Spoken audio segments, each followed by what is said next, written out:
Hey, what's going on? It's Bill Burr, and it's time for the Thursday afternoon, Monday morning podcast just before Friday. And I'm just checking in on you. I can't do it, guys. My fucking voice is shot. I've been on the road again for fucking 2 weeks. Just about 2 weeks, coming up on 2 weeks. We're here in Chicago here. Beautiful Chicago. One of the most underrated cities out there. You know what I mean? Just as far as the sheer size of it. And everybody talks about New York. Everybody talks about L.A. Everybody's always going on and on about Des Moines, you know? But it's really, you know, it's fucking beautiful. What other fucking city has these kinds of views, you know? Right on the water. There's not a lot of major cities like this, you know, that sit on the water. Sit on a lake. How about that? That'll make it unique. They sit on a lake. It's fucking beautiful. You know what I mean? This is what Detroit will become someday. It's coming back. They're slowly coming back. Cleveland's crushing it.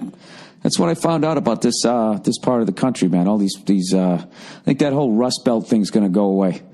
You know, they're not going to have that slogan anymore. But anyways, last night we were in Minneapolis, had a great fucking time. First show was a little bit rough. Jesus Christ. You know, I don't know what the fuck. It's the first time I've snapped on stage in so fucking long. You know what I mean? Just this fucking lady just talking. And it's like, I don't give a shit. I'm still going to get paid, but I know people around paid to hear the fucking show. They didn't pay to hear me go on and on. She was literally at one point standing up, yelling at me. You know, I was doing some bit trashing fucking women. I mean, it's what I do. You know what I mean? I trash them. I have fun doing it. I'm allowed to do it as a comedian, and it doesn't affect anybody's life. Fucking lunatic, you know? And the more you yell at me, then the more I'm going to do it, because then it becomes funnier. If you just shut up, it'd be over in like 2 seconds. So she's standing up screaming and yelling at me, right? Like I give a fuck. And I'm yelling back at her, you know, and the security is so funny. They're just sort of daintily going, Miss, you have to sit down. Miss, you have to sit down. And I was joking how if that was a guy, he'd be in a chokehold getting dragged out into the fucking alley. You know what I mean? Finally, in the end, they were finally going to throw her out. She was literally at one point miming rubbing her pussy with her tongue hanging out. Like that was going to shock me. It was just like, I've been doing the road for like 20 years. You're going to have to do a little better than that. I just didn't, I don't know. She just was maybe she was drunk. I don't know what her deal was. But, you know, she decided to take some jokes seriously and felt that she needed to stand up and start screaming and yelling. So that happens, right? And I finally just snap in the end because, it was just, the first show was just weird. Like they had the front 3 rows were within the spotlight that you stood on. So they were as lit up as I was. And then the rest of the theater was completely in the dark and I couldn't see them. I couldn't see any of the fucking theater. So I felt like I was performing to like, you know, 20 people. It was weird. And, I don't know. It got a little sideways there towards the end. And, they were finally going to fucking kick her out. The guy finally is, you know, politely going to kick her out because she's a lady. And I said, no, don't kick her out. Don't kick her out. Just let her sit there and act like a baby with absolutely no ramifications, the way she's been allowed to her whole life. I mean, her behavior was so fucking immature, you know? And then what kills me is the end of the fucking show, right? I'm going through the tweets. I'm just making sure the people in the dark still had a good time, right? Which they were saying they were, and they actually, people in Minneapolis are fucking cool. They just sitting there, they were, Paul, sorry for that lady, blah, blah, we still had a good time. So I felt good about that, right? And then some woman had tweeted at me, you know, heckling is never a good idea.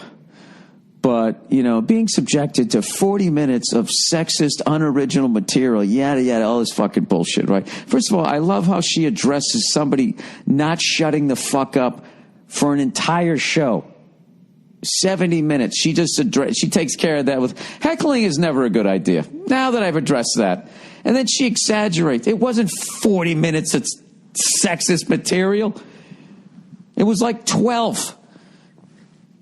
And I thought it was pretty original.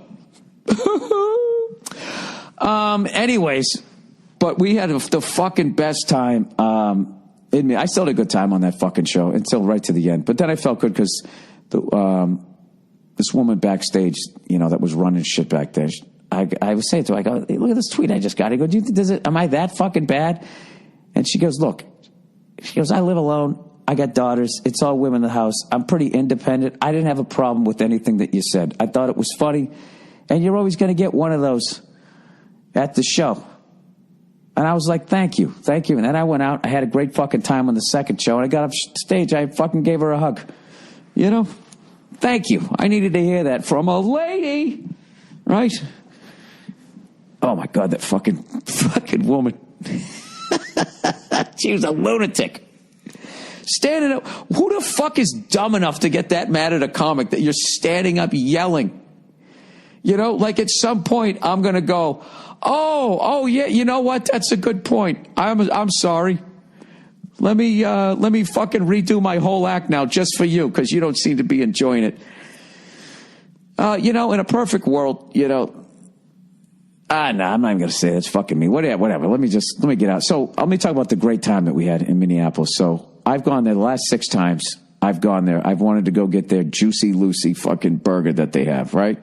Just basically they put the cheese in the patty and then it melts and it's fucking piping hot and all the tourists fucking bite into it and burn their fucking mouth, right? So we had barely enough fucking time because we were driving in from up from Milwaukee. So it was a long ass fucking drive, like 6-7 hours. It was raining, sleet and all that shit.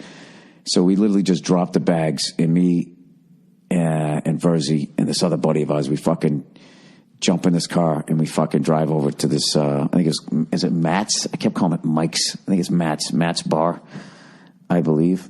Hang on. Let me look it up. Where are we? All right, with the text messages. I hate when you have it on fucking soft and it's still fucking...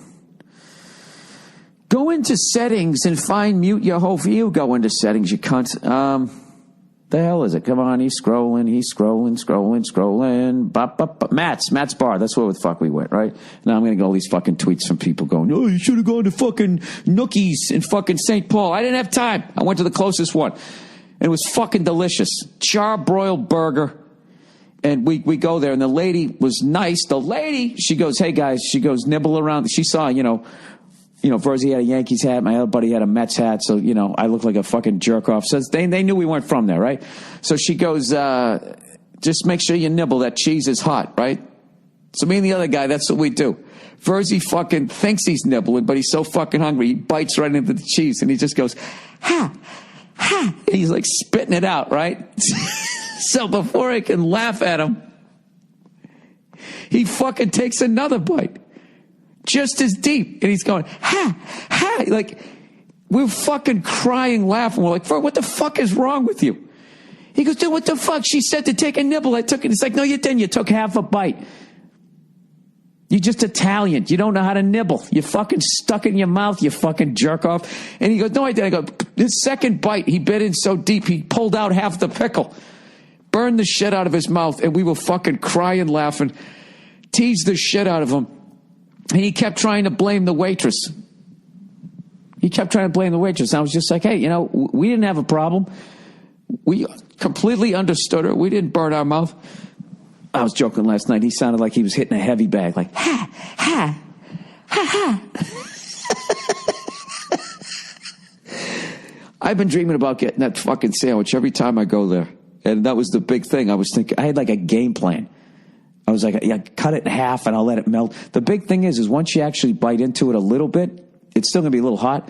But once that air gets on the cheese, it's almost like it blows through the whole burger. And then it fucking cools it off. And then you're able to completely enjoy it.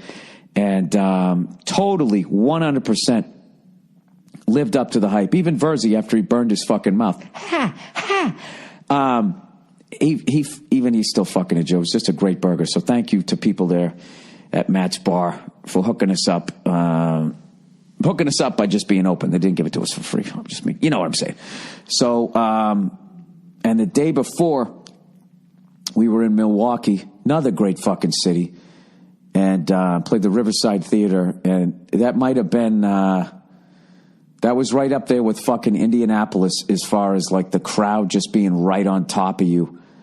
And it just that had one of the, one of those theaters that just has the fucking magic, man. It was fucking awesome. And upstairs they had this crazy green room, and they had a chef up there who made these salads with all this stuff. It was fucking on. It got treated like rock stars. And they had a flat screen TV, and we watched the Royals come back and beat the Mets for game 1. I missed all of game 2, but I know people are freaking out. And of course, I, as a Red Sox fan, am immediately thinking, well, the Mets were down 0-2 in '86, and I remember how that one turned out. There's a little roller down to Buckner. What does it say? Over the bag, between the bag. I can't even remember how it goes anymore. And the Mets win it. That's just remember how it ended. You know what's funny about that fucking clip now is now it's just hilarious to me because thank God we finally won it, and then we got 2 more for good measure. So now when I watch it, it's just funny to me now. The disappointment that was just funny. How the fuck did it get it? There's a little roller up the field. Oh, gets past Buckner, and the Mets win it. That's what it was. Jesus Christ. That still hurts to say that. You know what's the funniest thing is when Knight scores, he's fucking running. At one point, he puts both his hands on his head. To me, that sums up the whole game. That was literally like, I can't fucking believe these guys just fucked that game up. Forget Buckner. Fucking Bob Stanley just comes waddling in. That guy, he wasn't even in beer league softball shape. Fucking horrible. Just comes fucking walking in. Ugh. Besides that, we let up. You know how they came back and I can't even remember. We were like up by like fucking 3 runs or something. Something crazy in the bottom of the 9th. We were 1 fucking strike away. And I swear to God, I feel like we let up 17 singles in a row. They just kept getting hits and kept getting hits, kept getting hits. And then the pass ball tied it up. Oh my God, you're just sitting there like, this isn't real. How could you fuck this up? Gets past Buckner and the Mets win it. Oh man, that'll toughen you up as a sports fan. Jesus, then we went up 3-0 in the next game. I was too young as a Red Sox fan at that point. I still had hope. I was just like, oh yeah, we'll fucking win that one. How the fuck did I get on that? Oh, that's right. I said we were in Milwaukee. So anyways, before we went there, we actually found a steam room, right? So me and Verzi were walking up the street, and the guy fucking at the hotel we were staying at said it was like 4 blocks up the street. So Verzi comes out of the hotel. Verzi's one of those backpack guys. Like he does not bring luggage, and he just I don't know how he gets it all in there. So his wardrobe options are very limited. So he's walking down the street, right? He's got on dark socks and the flip-flops that he's going to wear, the sandals that he's going to wear in the fucking the sauna. He's got on like basketball shorts down to his fucking knees, past his knees, I should say, the Jordan ones, right? And then he's got one of those fucking, those Army I Fly airplane jackets that have the zipper on the arm, and his fucking Yankee hat, right? Just walking down the street. He looked like he was, I don't know, like his building caught on fire, and he just grabbed a jacket and ran out. That's what the fuck he looks. And it's freezing. Bartnick's another coach shorts guy. And then you got me walking down the street, like I say, looking like a sickly Ron Howard. And turns out the fucking thing was like, I don't know, like 20 blocks up the street. And Verzi's pinky toe was killing him in his flip-flop. It was just fucking crying, laughing as we go up there. So the hotel we go up to, I swear to God, where the steam room is called the Fister. I swear to God. Pfister, the Fister. If you ever go to Milwaukee, you got to stay at the Fister. All right, because they got this sick-ass fucking steam room and spa and all that shit. So we fucking go down there, right? And it's like individual steam room that you get off of the fucking room. We're like freaking out. There's all these beautiful women walking around that work there. Like, oh, this is great. So finally we're sitting there drinking spa water, right? Dressed the way we look, right? Looking like fucking animals. And all of a sudden, like 3 people come out. Right? two cute women and this dude. And I'm just thinking, what the fuck is he doing here? And then he just goes, he's like, Mr. Burr. And I'm like, hey, you gotta be fucking kidding me, right? So we go over, right? And he shows me how to use the spa, the steam, because all I'm doing is taking the steam. And he's like, yeah, you do this, then you do that. And I was just like, I know how to use it. He goes, all right. I'm so fucking disappointed, right? Guys should not work at fucking spas. They just shouldn't. It should be all fucking ladies, right? So I'm not a sexist pig. The lady should own the fucking thing too. How about that? Does that make you feel all right? You fucking dumb cunt in Minneapolis. So afterwards, right? So the thing is, I didn't listen to the guy explain the fucking steam thing. So the fucking steam thing turns on, dude, and it is like angry. It's angry steam. And I'm sitting there like I got to pull my fucking feet up onto the bench so they don't burn off. And I'm huddled in the corner. And, you know, I'm like, it was so fucking hot. I had to get out. I just had to fucking walk out like twice. I was red as a fucking tomato. And I kept going back in or whatever. And, long story short, I get out of the spa, and then Bartnick and Verzi, they come out of theirs, and they were going, oh, my God, that was fucking amazing. I was like, dude, it wasn't too hot? It wasn't too hot? He goes, no. They go, we just stood on the other side of the steam where the shower was. He just, like, turned the shower on. I was like, I didn't fucking think to do that. And they were like, well, the guy didn't tell you how to do it? And I said, nah, I shoot him out of there because I was pissed that I didn't get a woman. And then Verzi starts laughing. He goes, dude, the second that guy came walking out with those two women, he goes, I said a quick prayer that I didn't get the guy. And then I laughed and I said, yeah, I didn't. All I thought was, what the fuck is this guy doing here? Oh, you know what? They should have guys at spas for women. That's what they should have. You know what I mean? It's all part of the fucking spa experience. You're supposed to be looking at something beautiful. All right? I don't want to see some stubbled-faced jackass coming down. You know, if he's listening to this, God bless you, dude. You tried to fucking explain the steam to me. So anyways, what was another great thing, too, about that gig was Riverside Theater was right down the street, and next to it, almost built into it, was a fucking bar and a tobacco store. And I want to thank everybody there for hooking us up. They stayed open late for us. We showed up. They had 2 large fucking pizzas, right? And then they had all these fucking sick-ass cigars. And it was, you know, just one of those great nights on the road. Wait a second. Go fuck. I can't fucking type a password and talk at the same time. Hang on. Fucking screensaver. Goddamn fucking thing. Anyway, so I don't even know how to say the name of the tobacco. It's like UHLE. Yule Tobacco Company. I don't know how to say it. Thank you so much to them, and thank you to the guy next door. I didn't get the name of the bar. I apologize, but it's right next door. Thanks for hooking us up with the shots. And we stayed there till 3:30 in the morning. The guys there and one of the women there, they were into motorcycles, so they were showing me all their custom motorcycles. I'm showing video of my truck. We had a fucking awesome time.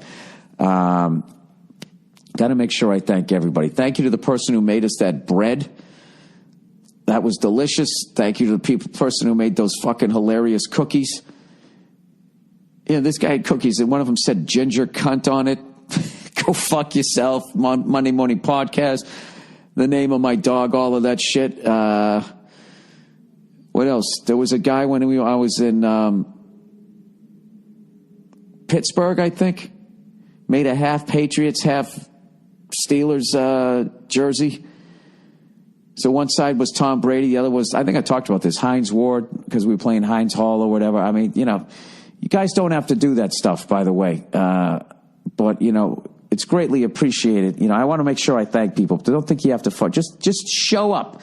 Just show up and enjoy the jokes, and don't try to pretend like to rub your clam and stand up and yell at me. I mean, you can do it, but you're only fucking over the other people there. So anyways, with that, I should probably read a little bit of fucking advertising here, huh? What am I up to? 19 minutes of running my fucking mouth. All right, ZipRecruiter, everybody. As a business owner, your company is only as good as the people you hire. No shit. Posting jobs in one place isn't enough to find quality candidates. It isn't. Short staffing leaves little time to post to dozens of job sites. position ZipRecruiter as the solution. Why do they leave that in the copy? Aren't you supposed to do that? Or is this like tips for the person who's writing the copy? For the life of me, I don't know why they leave that in there. Like I'm supposed to start riffing here like I'm some jazz singer. ZipRecruiter. Can post to 100 plus job sites. That's the worst scat singing ever. With one single click, be instantly matched to candidates from over 6 million resumes. Plus, watch brand new candidates roll into ZipRecruiter's easy-to-use interface within 24 hours or 1 day. ZipRecruiter has been used by over 400,000 businesses. I'm not reading any capital letters anymore. Today, you can try ZipRecruiter for free. Go to ZipRecruiter.com/Burr. That's ZipRecruiter.com/Burr. Hey! ZipRecruiter.com/Burr. All right, Club W, tear, evildoers. Don't you hate it when wine looks like a 10, but winds up tasting like a 6? Or even worse, when you walk into the store to pick out your wine, you could easily be fooled into a situation just like this. Was that a whole sentence? Don't you hate it when your wine looks like a 10, but winds up tasting like a 6, period? Or even worse, question mark, exclamation point. That is a fragment. When you walk into the store to pick out your wine, oh, dash, you could easily be fooled into a situation just like this. All right, that was my fault. Well, now there's this new wine club called Club W. Tear, named an airport after my daddy. They've changed everything. No more being fooled by wines that pretend to be hotter or tastier than they actually are. It's easy. You just go to clubw.com and answer 6 simple questions. Their algorithm creates a palate profile just for you. Then they send wine directly to your door, perfectly customized to match your taste. Club W, Sports Troops, is leading the grape-to-glass wine revolution. They work directly with the vineyards to cut out the middlemen, which saves you money. So with Club W, throw some votes out. I don't like the Dixie Chicks. You get premium wine customized to your taste at a third of what you'd pay at the store. They even have no risk, 100% guarantee that you'll love whatever they send you. And right now, Club W, I'm going to buy some land that sits on an aquifer, is offering my listeners 50% off your first order when you go to clubw.com/Burr. So stop wasting time and money messing around at our retail stores and start drinking wine you know you're going to love. Just go to Club W. Need to stop the war on care. .com/Burr to get 50% off your first order. That's Club W. Running out of shit to say in this voice. I'll throw out the first pitch. I'll fucking kill it. .com/Burr. ClubW.com/Burr. Hey! ClubW.com/Burr. All right, let's get back to the podcast here. So anyways, hey, how about those Bruins, huh? Here we go, Bruins. Here we go. Bump, bump. Scoring 6 goals against 6-0. Tuukka gets the fucking shutout. Oh, Jimmy! Hey, he's got a goal. Anytime he fucking scores, I'm pitching this right now at the TD Bank North Wells Fargo Center, whatever the fuck they call it. The new Boston Garden. Anytime Jimmy Hayes scores, they should show that clip from Goodfellas with Ray Liotta in the shower going, Jimmy! You got to do it. Everybody loves Goodfellas. And who doesn't like it when a 7-foot fucking winger scores? When he's got that Bruins logo on. So I was excited for that. I was excited for Milan Lucic. Got his first fucking goal with the Kings. Can't root against him. And I have to tip my fucking cap, as much as I don't want to the Montreal Canadiens winning 9 in a fucking row. I actually wanted to see them break the record just because, I don't want to see them win a cup. But I like seeing records get broken, The Vancouver Canucks, they beat them. They'll always be cunts to me. I just didn't like, that Burroughs guy biting the guy's fucking finger. You know what I mean? That was the stupidest fucking. You realize they were going to maybe even sweep us, and then he bit a guy's finger and acted like a cunt, and you poked the bear. Why would you do that? And then what happened? Everybody knew you fucked up the series, and then your fans went out and they burned down all the Starbucks. And to this day, when you go to Vancouver, you cannot get a good cup of coffee. It's a true story. That's a hockey story. You know that? You can see that on the NHL Network. By the way, if you listen to me and you get frustrated with how little I know about hockey, you should listen to Joe Bartnick's Puck Off. I'll tell you right now, nobody fucking, like, if you just want to listen to an absolutely fucking rabid fan, they come up with nicknames. They got all these cool awards. Like the Claude Lemieux Award is when you come out of the penalty box and you immediately score. He's got all that type of shit on that on his podcast. But whatever. Let's get back to the fucking. What else did I want to talk about? I got to work out, guys. I'm not gonna lie to you. I've been eating like a fucking animal. Last night on the bus, we watched Godfather 1 and Godfather 2, and we swung by this great fucking Italian deli in Minneapolis. I thought it was great, but Bartnick and fucking Verzi, they also enjoyed it. They enjoyed it, but like Italians, the reason why they're so fucking great at food is their critiques. Most people are either like, "Oh, it sucked. Oh my god, it was fucking unbelievable." Or that fucking broad in that Denny's or whatever, the fucking Olive Garden. Oh my god, it's so decadent.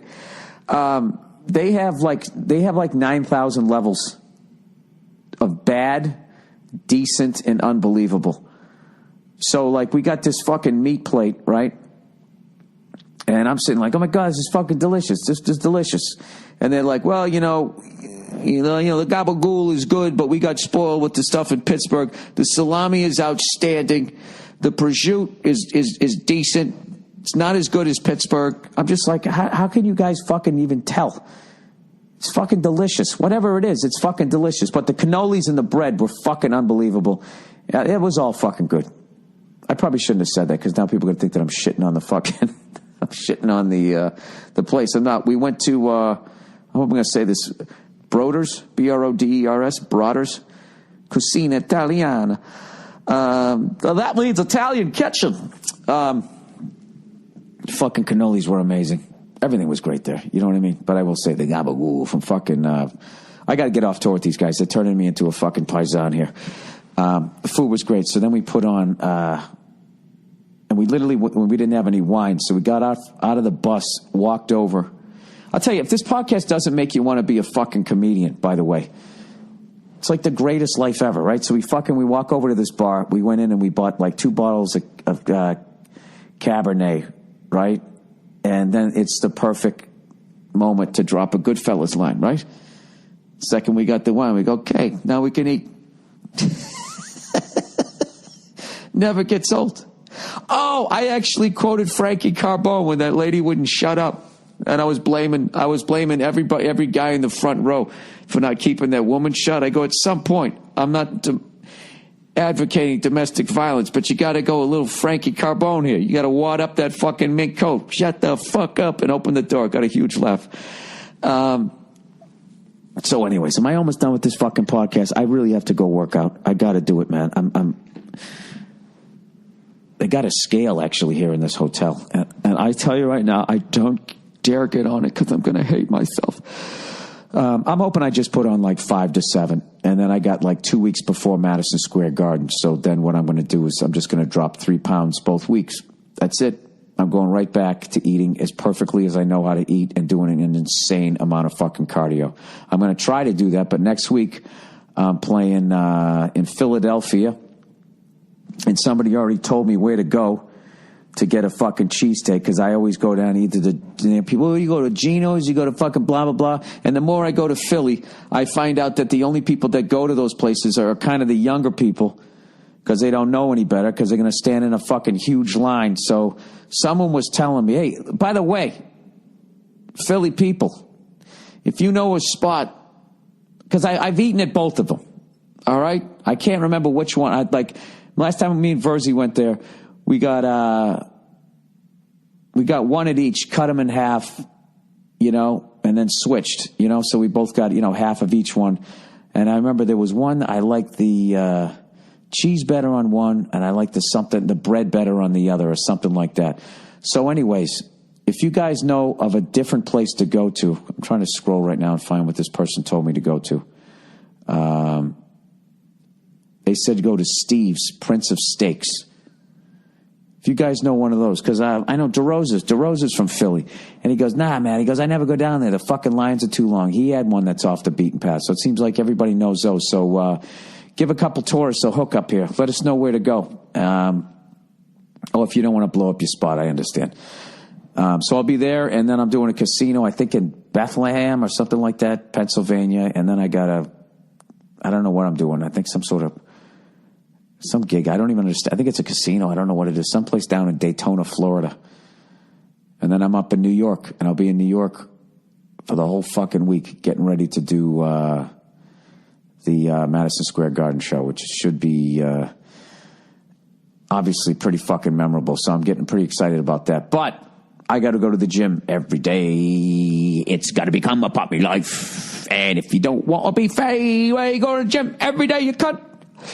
I gotta get back to that. I do. I gotta get back to that. I'm a fucking idiot. Been eating like a fucking jerk off. Sitting here eating cookies with my name on it today. A fucking loser.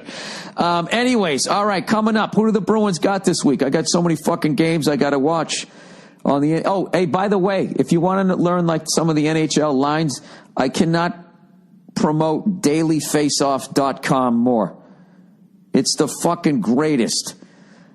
Not only do they have the top, they have the lines 1 through 4. They have the fucking, they have their penalty kill, whatever team, whatever the fuck you call it. I told you, listen to Barknick. He knows how to say it right.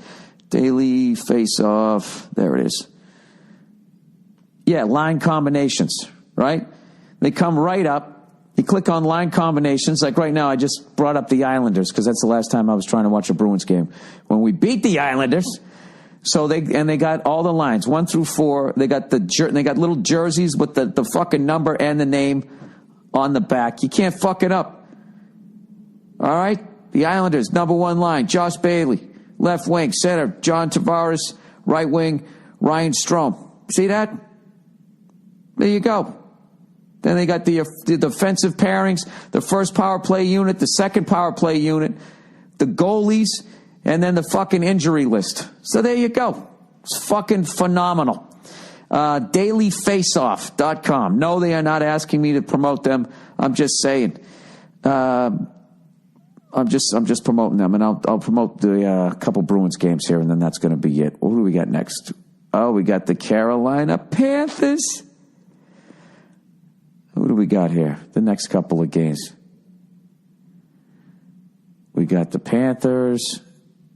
Oh, we got back-to-back games, Friday, Saturday. The Panthers and the Lightning. Tearing through Florida. Oh, now we start picking up the pace. And then we got the Ducks, the Capitals, we got the hated Habs, and then the Islanders. Jesus Christ, a ton of fucking games. I'm going to miss most of those. I'll be all caught up. I'll miss the Habs and the fucking Islanders. Why are you guys still listening to this? All right. From the bottom of my heart, thank you to everybody who's come out and showed up on this tour, man. It could not have been a more fun tour. The whole fucking thing from top to bottom. The guys that I went on tour with, Jason Lawhead, Joe Bartnick, Paul Verzi, and everybody came out to the shows, the venues, all of that shit. Even that fucking crazy broad last night on the first fucking show. I don't got any fucking hate for you, whatever. And you know what? I bet if we went out and had a drink, we would have had a great fucking time. You know that? Admit it. Come on. We could have traded notes on the ladies. All right. That's the, I'm just checking in on you. Hope you guys have a wonderful weekend, you cunts. And now we got, some cool music. You guys always ask me about the music that's on this thing. I don't pick it out. Andrew Themelis does. So look him up on fucking Twitter. He's the young fella. He knows all the cool fucking music. He's the one that tells me what the fuck to listen to. And I've been downloading some of the shit that he puts up there. I'm really getting into that band fucking, Gojira? I hope I'm saying it right. It's Godzilla, but that name was taken, so they just wrote it how someone would say it with an Asian accent, Gojira. And their fucking drummer is insane. Fucking insane. And I've never been into that. Like Lamb of God, I like. Like, for me, there still has to be like a couple songs where they slow it down and maybe the guy actually sings regular. If you know bands like that where there's still at least a little bit of melody to it, as opposed to just blistering, beating the shit out of you. Oh, by the way, somebody actually sent me some of their swag too. I got to thank him for that, man. It's been a fucking amazing tour. So now I got 3 nights at the legendary Chicago Theater, and for my money, it's the best and most iconic marquee in the of any theater I play. I've even just seen just that fucking vertical sign where it just says Chicago. It's just whenever, you know what I love too is whenever the Blackhawks have a big game, or back in the day the Bulls, the Jordan Pippen Bulls, whenever they had like a big playoff game, and they always show the fucking river, you know, the Sears fucking tower, whatever. They show the fucking, skyline along the lake, but they always showed the Chicago Theater, man. It was fucking, I saw that for years as a sports fan. So to be able to play it is amazing. And a little bit of backstage shit here for you. This is the only theater that I've ever played where you actually see Frank Sinatra, Dean Martin, and Sammy Davis Jr. have their names on the wall. They actually signed it, and they have it behind glass because everybody autographs the wall. And then they have, when you're backstage, if you're walking from left to right, you go all the way over to the right, and way, way, way, way up on the wall, I don't know what sort of fucking ladder they gave the chairman of the board, but it says Frank Sinatra. Oh, it says, I hope you had a good time. I know I did. Frank Sinatra. It's fucking amazing. So, fucking just awesome way. Started off with Notre Dame, USC, and we end up at fucking the Chicago Theater. Could not have been more of a perfect tour. And that's it. I'm done gushing here, thanking everybody, but we really did have a great time. All right? Go fuck yourselves. Have a wonderful weekend. I'll see you. Hey, what's going on? It's Bill Burr, and it's the Monday Morning Podcast for Monday, October 3rd, 2011. How are ya? How's it going? You hear that echo? Echo! Yo! Woo! I'm in a new place. I moved. No more angry old guy beneath me. I'm in a new place, and it's sparsely furnished. I'm sitting in an old chair, so it's going to be creaking a little bit during the podcast. I actually got out of it because I just realized that sonically that could be a little annoying. Yeah, moved to a new place. Little bigger, little better, right? The American dream still existing, Instead of taking giant leaps, you take little steps, little baby steps. Ooh, look at that. The kitchen's it's about 6 inches bigger. No, I'm psyched. First time in my fucking life I don't have some cunt living below me or above me. So you know what that means. All I got to do is piss off my neighbors, and I think I'll be all right. No, we got a nice place, so we're psyched. My girl's happy, which is a great thing. As a guy, that's a great thing. You get something new and shiny, and then they're happy, and then your life is great. That's all you want. You just want them to be happy. Maybe if they're happy, they'll stop fucking bitching at me. Stop going, maybe that'll stop. But you know how broads are. You know how they are. No matter how cool they are, how fucking hot they are, eventually they find something. And you're sitting there and you're listening to them talking and you're nodding your head. Yeah, okay. Yeah, I'll work on that. Yeah, definitely, I'll work on that. And in your head, you're just sitting there going like, really? Really? It's fucking unreal. I swear to God. I swear to fucking God. I was talking to Paul Verzi about this the other day. We were on the phone joking about this shit. Going, I bet Donald fucking Trump gets nagged. Sitting there looking out the fucking helicopter window that has his goddamn name on it, right? And his fucking wife is probably sitting next to him. If he's even married, whatever, his fucking girlfriend. He likes those Transylvania hotties.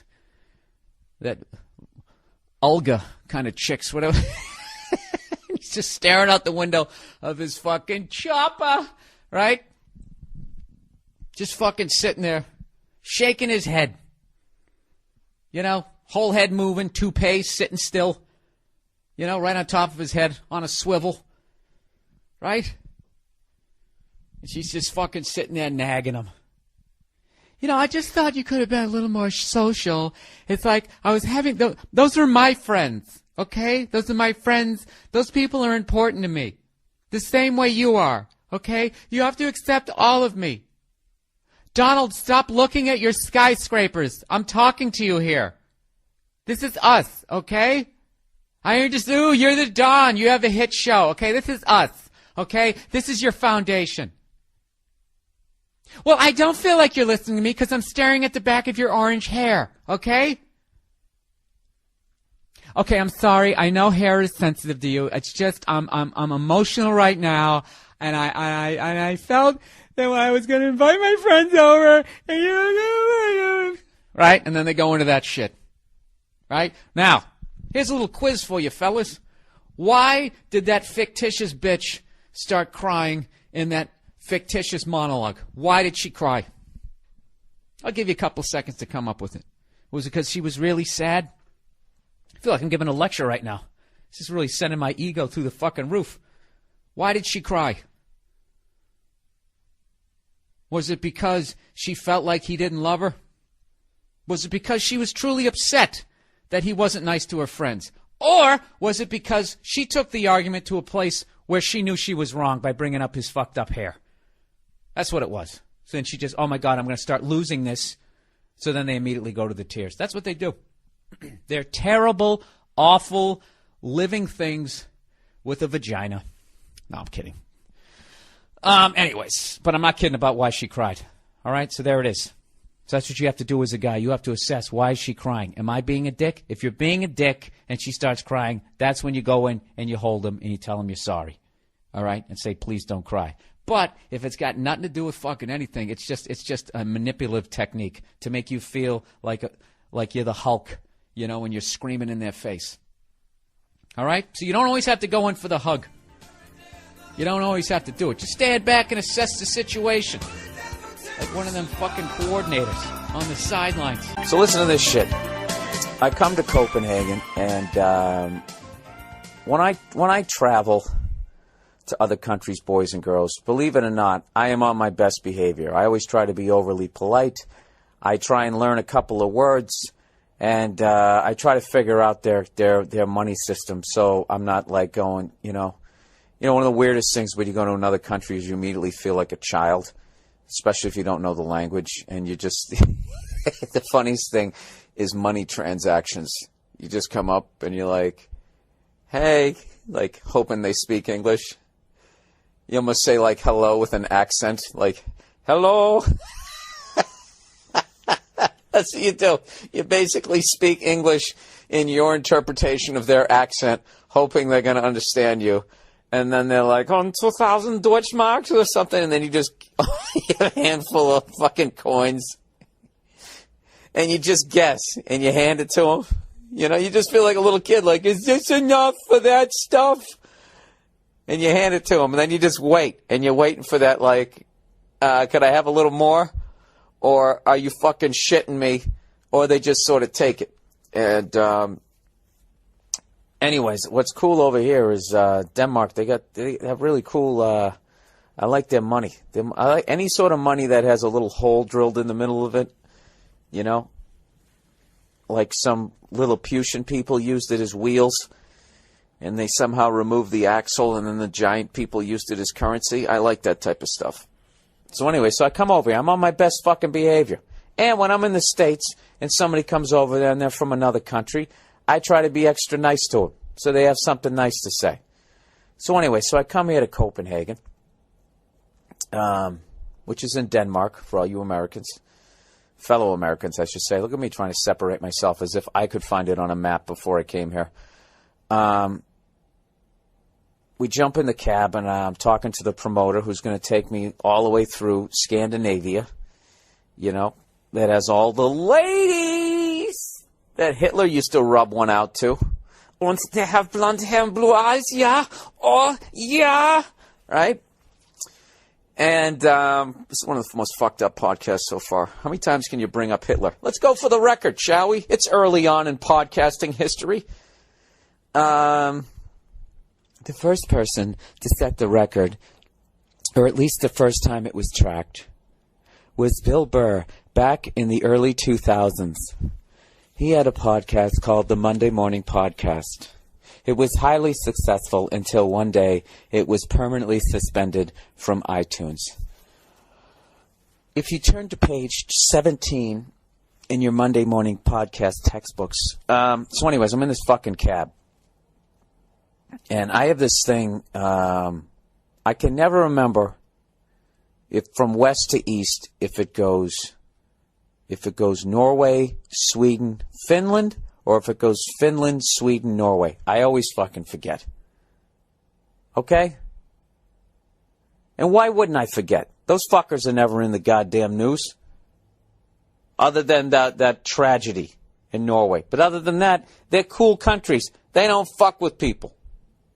So they don't make the news. The only reason why these fucking cunts over here know where America is because we're bombing people. You know? Because we have bases in their country. Because we're annoying the shit out of so much of the world. That's why they know where we're at. So I'm in this cab, and I'm having this conversation with the promoter going, does it go Norway, Sweden, Finland, or Finland, Sweden, Norway? I can never remember. And he explains it to me. I go, oh, okay. And then the cab ride ends, and then the cab driver turns around and goes, oh, the Americans are so stupid with the geography. And then he goes, I'm just kidding. Try to be passive-aggressive. I said, oh, yeah, you fucking Danish cunt. Where's Tennessee in relation to Missouri? And he goes, I don't know. I'm stupid, too. Go fuck yourself with your passive-aggressive. This cunt said that shit.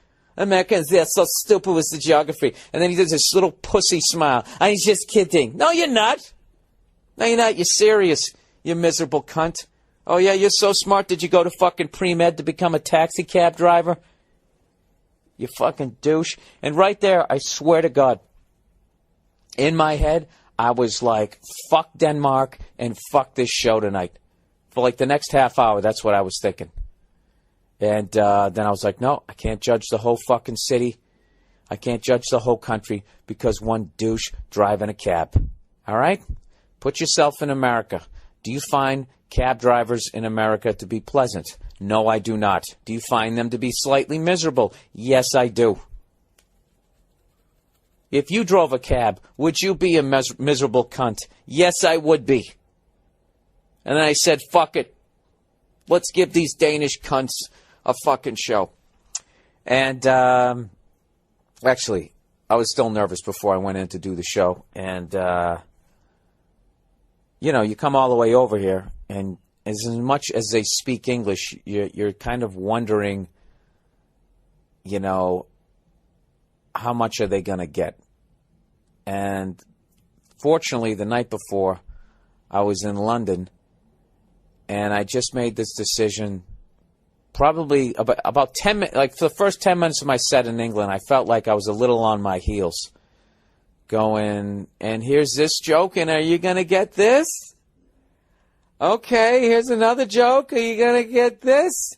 And then I finally just said, you know what? Fuck this. I'm just doing my shit. All right? And if they laugh, cool. If they don't, oh, Jesus, is this going to be room service? Hang on one second. You're going to get to hear me talk to a Danish person here. Hello? Hi. Yes. Yes, do you use anything from the minibar I should fill up? No. Minibar's cool. Okay. Okay? All right. Thank you. Oops. I got it. All right. Thank you. Goddamn European doors. I can't even close them. So anyways. Yeah, so I learned that when I was doing the show in London. I just said, to hell with it, you know? Just do the shit like you're standing in the middle of Kentucky. Fuck it. Just do your act, and if they laugh, they laugh, and if they don't, I will address it. I will then make fun of the fact that I was so stupid that you thought I was going to get it, or something will come to me. And then I was able to relax, and I had this fucking awesome show. in London. So I was like, well, it worked in London. Let me do that over here. So I show up to this place in Denmark, and it's probably like 400-seater. And I'm not going to lie to you, only about 125 people showed up, But why would 400 people show up? I've never been on TV over here, whatever. This is the whole purpose of it. And I got free DVDs for all these people, right? So the basic marketing strategy is I'm going to go on stage, fucking destroy, and then they're going to take these DVDs and go, "Und you must see this America next time it comes to town, yeah?" I apologize to anybody from fucking Denmark who, because I keep making you guys talk like fucking SS people. I don't know. I can't do your accent. Go fuck yourselves. I'm trying. So, they have this dude from Sweden open the show, and he comes up and he's speaking, Swedish, Danish, I don't know what the fuck. Right? And the crowd is, sort of giggling, sort of laughing. It was kind of a weird thing where there was a bunch of comedians in the crowd. So this guy goes on stage. He's a comedian. He's a newer comedian. I don't know what the deal is. And they're sort of laughing, but not really. And then in my head, I'm like, going, oh, fuck. Is this what's going to happen to me? And but I don't know. I just felt like this great vibe in the room. I went out there. And I did what I would do in the States, because I was sitting there in my head going, that fucking cunt in the taxi cab. Americans, that's so stupid with the geography, was bugging the shit out of me. But I didn't want to go up there and shit on one of their countrymen, because I thought they would all pull back and then they wouldn't like me. Then I was like, well, what if this was the States? What if you were down south? You're clearly a fucking Yankee. Some guy said, hey, buddy, you fucking critique, the South's going to rise again. That's what the fuck I would open with. So I said, to hell with it. That's what I'm doing here. And I went out there, and I shit all over the guy. And I basically said something to the effect of, yeah, did you go to medical school to become a taxi driver? And they laughed their asses off. And I was like, oh, look at this. It's just like America, except they're bilingual. And everything went great after that. So... and there's my European story so far. Underrated for the week. Fucking DirecTV and getting the NFL Network. People, I don't give a shit what your landlord says. Put a fucking dish on the side. Figure out a way to do it. Steal somebody else's DirecTV. It is fucking phenomenal. It's phenomenal. It's like your own sports bar. It's the greatest fucking thing ever. Except you can just sit there and chill. You don't have to fucking sit there and listen to all those idiots who ruin the game. You know those idiots, those jersey-wearing, ball-watching jackasses, who, like, something happens and then they yell at your table, all day! All day! They do that shit. Some tub of shit who couldn't even catch a basket of potato skins if you underhanded it to him like he was a fucking 3-year-old. All of that shit. Ugh. I remember one of the last times I went to a sports bar, it was when the Saints were on their run. And all of a sudden, for the first time in my life, I saw Saints fans, and they all got their brand new fucking jerseys on. Typical sports bar fans, brand new fucking jerseys on.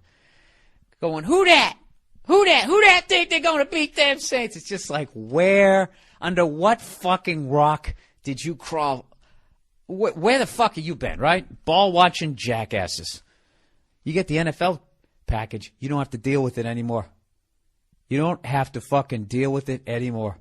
I got that, and I got the NHL package.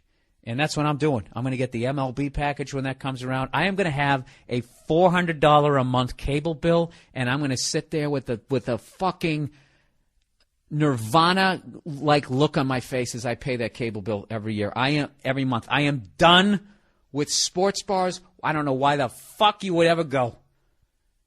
Why the fuck you would ever go? What do you want to see? You want to see the sports bar whores? Those are some of my favorite ones. Isn't that great?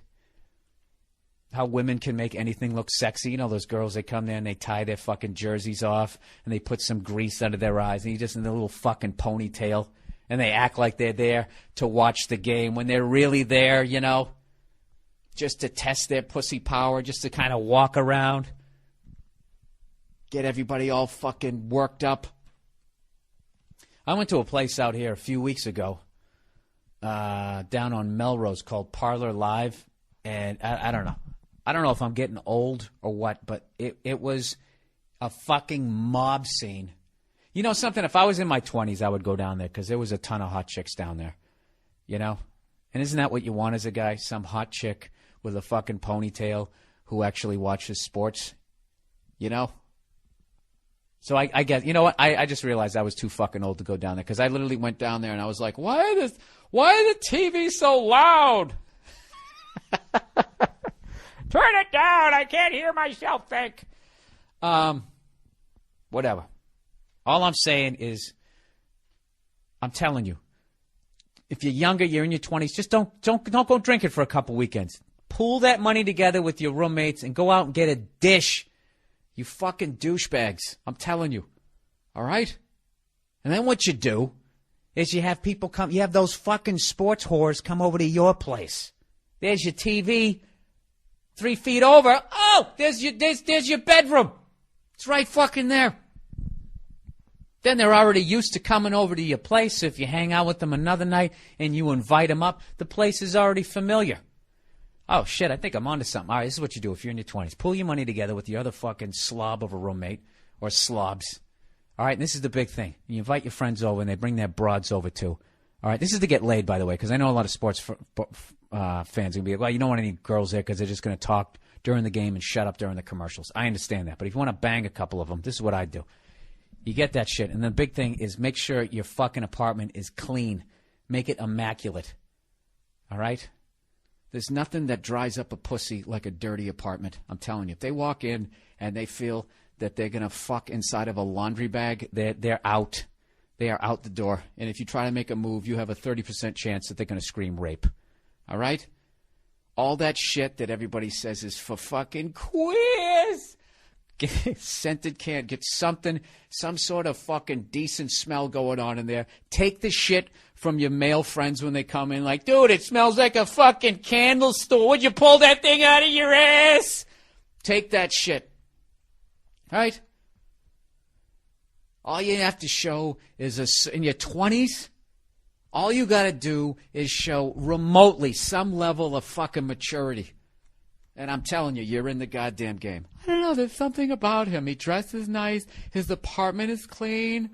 I think he's worthy of entering my vagina. Right? What the fuck is... Don't even get me started with that shit. Those people who dress up for games. You know? Like those stupid fucking Raider fans. What are they doing? Do they understand how... It went from one of the scariest places you could ever play to now looking, it looks like a musical. Looks like a Broadway musical. Like I look at that and I don't think intimidating. I think Phantom of the Opera. I really wish I knew some of that music. I'm sure a lot of the people in the black hole, and they stand up for the whole game. Do they?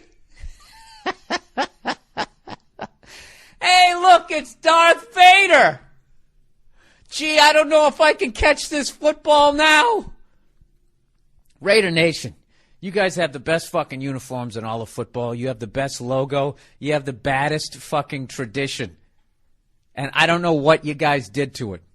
You need to get those sci-fi Road Warrior wannabes out of your stadium, and you got to go back to looking like the fucking Hell's Angels like you used to be.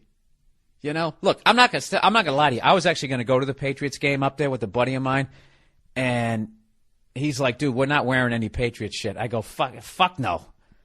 This is the West Coast. This shit isn't fun out here. People get stabbed, they get shot, you lose an eye. They're out of their fucking minds. All right, but I can tell you right now, Boba Fett is not doing that shit. Okay? Or the guy with his fucking shoulder pads and his fake spikes coming out of it. With your bandanas and your face makeup. You know what I love about those guys is I just want to see them, you know, when they're their alter ego, you know, like when they're in Burt Ward mode. and they're just waddling down the street going to work, you know. Oh, Jesus Christ. Yeah, I think you guys need to go back to looking like fucking Ken Stabler and Jack Tatum. You know, you really should go back to that. And you know something? I'm not being fair to Oakland Raider fans right now because I've been to a game up there, and most of them look that way. And I actually talked to a couple of them, and they fucking can't stand those guys who dress up like they're in the Rocky Horror Picture Show. And typical TV, who do they put on? Do they put on the real Raider fan who's just sitting there maybe with a Raider T-shirt or just dressing with the black T-shirt and looks like he'd slice your throat, you know, like a normal upstanding Raider fan looks like? No, who do they put on? They put on the guy dressed like the chef on the Muppet Show with a fake scar painted on his... Dude, at one point, they had some guy, I was watching the game, and this douchebag is just sitting there with his face painted, and he's like, Raiders, Raider Nation, we're gonna fuck. It's like, what happened to you? You know what happened? His balls dried up. There's a point, like, they don't really talk about this in health class in high school. You get to a point where you're such a douchebag, and it's been so long since you actually laid down with a woman that your balls turn into sawdust.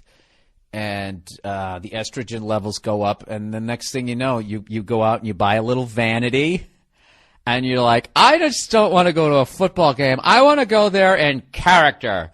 5, 6, 7, 8, Chenille. Oh, God help me the next time I go up to the Bay Area. So anyway, so we were going to go to the game, and and right off the bat, I'm like, dude, I'm not wearing any Pat's shit. And the dude's like, yeah, absolutely not. Why would you do that to yourself? You know, why would you do it? Especially out on the West Coast where you get shot, stabbed, or you lose your fucking eye. So we came up with this great plan.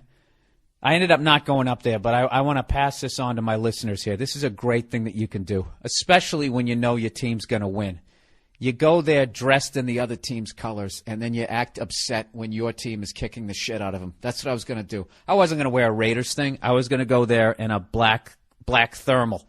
And as Tom Brady was marching up and down the field, and everybody around me was going, oh, what the fuck? I'd be like, yeah, come on. Watch, they're probably going to score again. Oh, great. Just what we needed. You know what's funny? Nobody would have noticed. No one would ever stop and go, wait a minute. This guy looks like a fucking leprechaun. We don't have any redheads in fucking Oakland. This guy's a double agent. They never would have been able to figure it out. You know why? Because they would have had too much makeup in their eyes.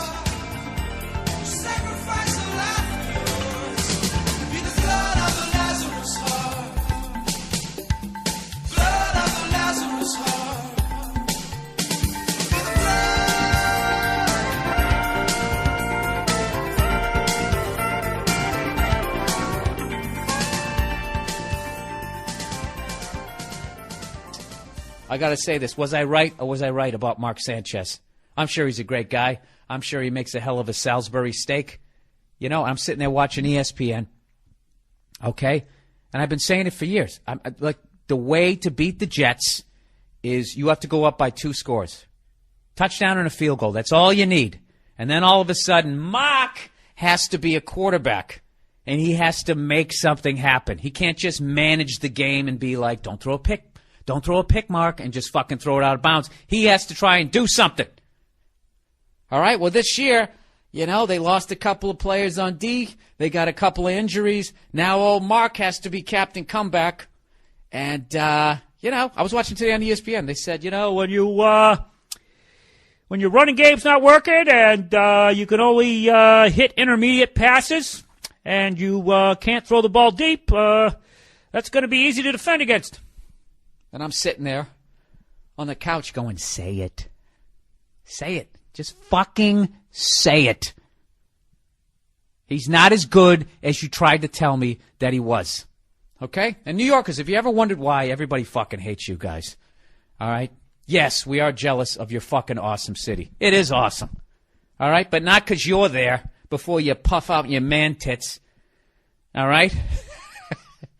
This is why I can't stand New York, because if you play sports in New York City, if you just scratch your ass, they call you a fucking star. It's ridiculous. If Mark Sanchez played for the fucking Seahawks, if he played for the Chiefs, if he was down there in Texas, playing for them fucking Texans down in Houston, why? You wouldn't hear a fucking word about that guy. All right? But all of a sudden he plays in New York and he's got dreamy eyes, man. They start ramming him down my throat like he's this fucking superstar. Very fast guy, very elusive, difficult to sack. I'll give him that shit. All right? When's the last time you saw him throw a frozen rope? Huh? Put that fucking ball. He does the back shoulder thing. Oh, he's all right. You know? Well, everybody down there saying he's a fucking star. Give me a goddamn break. All right? Give me a fucking break. That guy is upper mediocre. I would rather have Phillip Rivers than I would Mark Sanchez. And they're sitting there throwing this guy down my goddamn throat while his defense is winning games. He's like fucking Jim McMahon. Jim McMahon walking around with spiked hair and sunglasses on while his fucking defense shuts everybody down. Oh, gee, did you win the game, Jimmy?